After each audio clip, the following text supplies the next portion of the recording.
அன்பே சிவம். ஸ்ரீ காகபுஜுண்டர் பெருநூல் காவியம் 1000 மூலமும் உரையும். பாடல் 58. வாசி.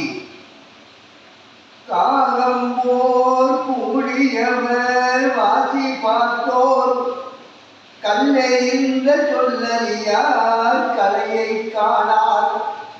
வேகமாய் சொல்வார்கள் சாத்திர மார்க்கம் விரைந்தேற சொல்லுவது குருவின் மார்க்கம்.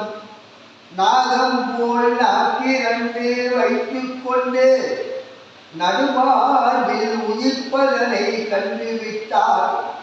தேகம் போல் நாம் இருக்க அருள் இருக்க திருவருளால் வாழையவள் பதத்தை காணே.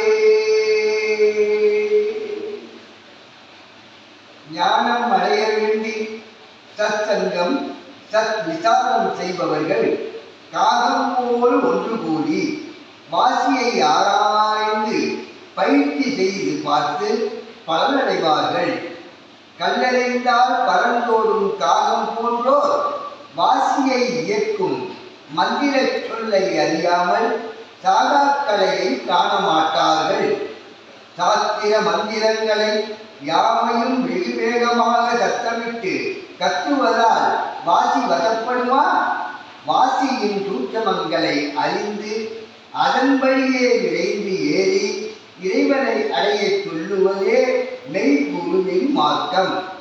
நாகம் போல் நாக்கு 2 உனக்குள் உன்னாக்காகவும் அண்ணாக்காகவும் இருப்பதை அறிந்து வாசியோகம் பழகி வந்தால் உள்ளத்தின் நடுவே சோதி உயிப்பதை உணர்ந்து கொள்ளலாம். அதுவே சூட்சம தேகம் என்பதை கண்டு குருவின் அருளினால் திருவருளை பெற வாழையவள் திருவடியை பற்றி தியானம் செய்து பாரப்பா. மனதே தெய்வம். பாடல் 59. காணுவது மனதென்ன கள்ளமென்ன கல் உள்ளவன் கள்ளமெது மாயை எது மனதே தெய்வம். பூணுவது மனதுண்மை மனதே சாட்சி முழுக்கூட்டிலே இருக்கும் நியாயஞ்சாட்சி.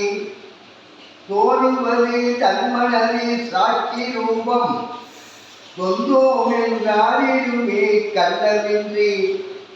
பேணுவது சலனமது அன்னத்தாலே பேருடையார் ரூபமதில் தெய்வமாவே.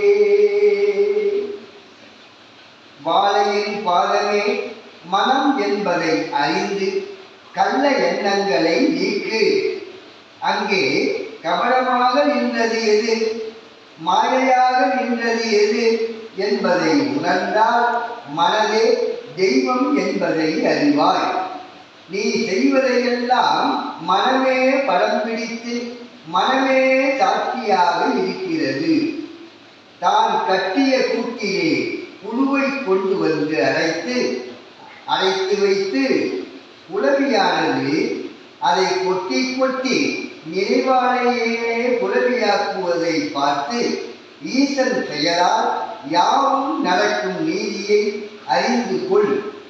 நாம் காணும் காட்சி மனதின் உருவமாக நம்முள்ளே அந்நியோன்யமாக இருந்து வெளியே நின்று ஆடுதப்பா.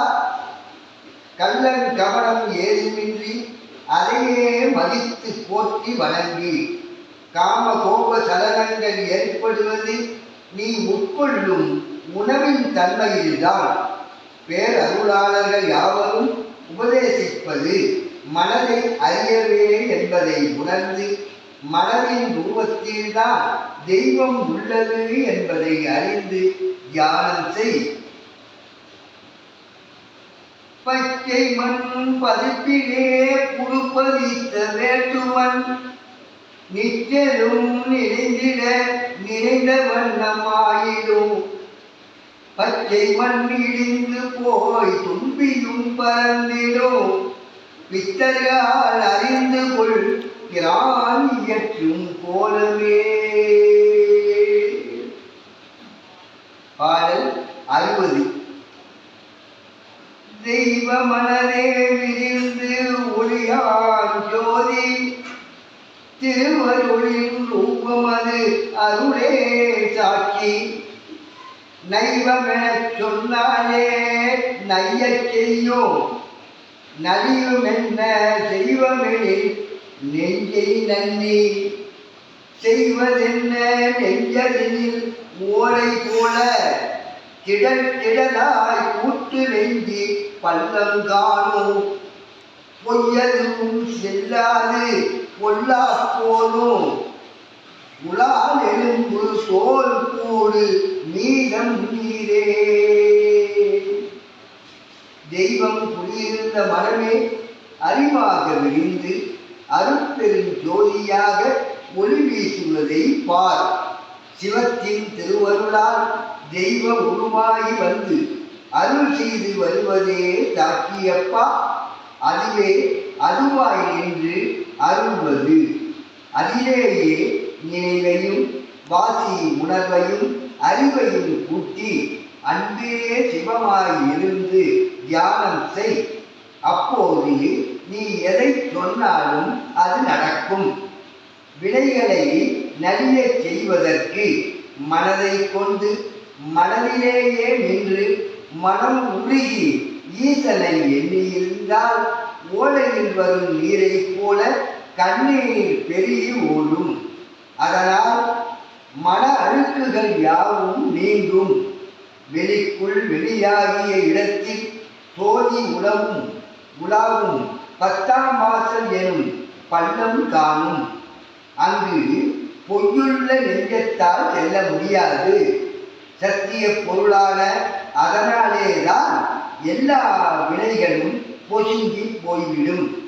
அது என்ன என்பதையும் எங்கு இருக்கிறது என்பதையும் உன் உடம்பில் சதை எலும்பு தோல் நரம்பு முடி ஆன இவைகளை நீக்கி இவை எதுவும் இல்லாத நீரை அறிந்து தியானியுங்கள். அன்பே சிவம்